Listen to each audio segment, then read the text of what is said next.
ನಮಸ್ಕಾರ ಎಲ್ರಿಗೂ. Long weekend ಬಂತು ಅಂತ ನಾವು ಹೊರಟಿದ್ದು ಮಂತ್ರಾಲಯದ ಕಡೆಗೆ. ಮೊದಲು ಚೆಕ್ ಇನ್ ಮಾಡಿ ಟಿಫಿನ್ ತಿಂದು ಚಹಾ ಕುಡಿದು ರೆಡಿಯಾಗಿ ರಾಯರ ದರ್ಶನಕ್ಕೆ ಅಂತ ಹೊರಟ್ವಿ.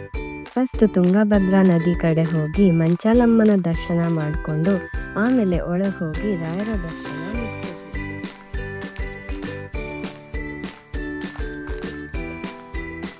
ಅಲ್ಲೇ ಮಠದಲ್ಲೇ ಊಟ ಮಾಡಿ ರೂಮಿಗೆ ಬಂದು ಸ್ವಲ್ಪ ಹೊತ್ತು ರೆಸ್ಟ್ ಮಾಡಿ ಈವ್ನಿಂಗ್ ಟೀ ಮತ್ತು ಬದನೆಕಾಯಿ ಬಜ್ಜಿ ತಿಂದು ಪಂಚಮುಖಿ ಆಂಜನೇಯನ ದರ್ಶನಕ್ಕೆ ಹೊರಟ್ವಿ.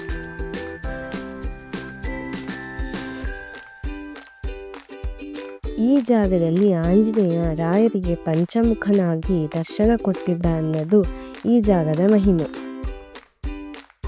ಪಂಚಮುಖಿಯಲ್ಲಿ ದರ್ಶನ ಮುಗಿಸಿ ವಾಪಸ್ ಮಠಕ್ಕೆ ಬಂದು ಅಲ್ಲೇ ಊಟ ಮಾಡಿ ಮತ್ತೆ ಸ್ವಲ್ಪ ಹೊತ್ತು ಮಠದಲ್ಲೇ ಕೂತ್ಕೊಂಡು ನಾವು ರೂಮ್ ಕಡೆ ಹೋದ್ವಿ. ಹೀಗೆ ನಮ್ಮ ಡೇ 1 ಎಂಡ್ ಆಯಿತು. ಡೇ 2 ನಾವು ಏನು ಮಾಡಿದ್ವಿ, ಮಂತ್ರಾಲಯದ ಮಠದಲ್ಲಿ ರಾಯರ ರಥೋತ್ಸವ ಹೇಗೆ ನಡೆಯುತ್ತೆ ಅನ್ನೋದನ್ನು ನಾನು ನಿಮಗೆ ನೆಕ್ಸ್ಟ್ ಬ್ಲಾಗ್ನಲ್ಲಿ ತೋರಿಸ್ತೀನಿ. ಅದನ್ನು ನೀವು ನೋಡಬೇಕಂದ್ರೆ ನಮ್ಮ ಚಾನಲ್ನ ಸಬ್ಸ್ಕ್ರೈಬ್ ಮತ್ತು ಈ ವಿಡಿಯೋನ ಲೈಕ್ ಮಾಡೋದನ್ನು ಮರಿಬೇಡಿ.